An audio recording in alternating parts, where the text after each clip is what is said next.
श्री गोपाळ कृष्ण भगवान की जय। लीळा नंबर 245। साधाला मसाडा माळसी देवीची मूर्ती पाहण्याप्रसंगी शिकवण।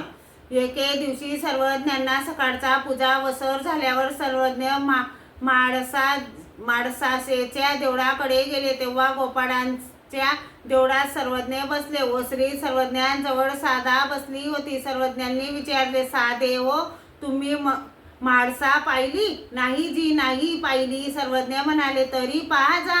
हो जी, ती गेली तेव्हा स्थान घालण्यासाठी तिचे अलंकार पुजाऱ्याने काढून ठेवले होते, अशी पाहिली आणि आली। सर्वज्ञांनी विचारले, साधे हो, माळसी पाहिली? जी जी पाहिली। कशी आहे? जी जी आहे, काळी बिटकुली। सर्वज्ञ म्हणाले, तुम्हाला जर कोणी विचारले तर त्यांच्या पुढे असेच सांगाल?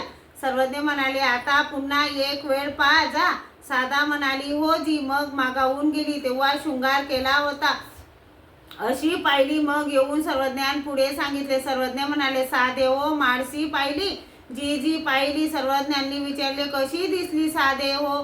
जी जी, रेशमी साडी चोळी नेसलेली होती, हातात बांगड्या, सोन्याचे दागिने, भोवरी भांगेत टिळा, नाकात मोती, अशी पाहिली जी। सर्वज्ञ म्हणाले, साधे हो, आता बरोबर आहे।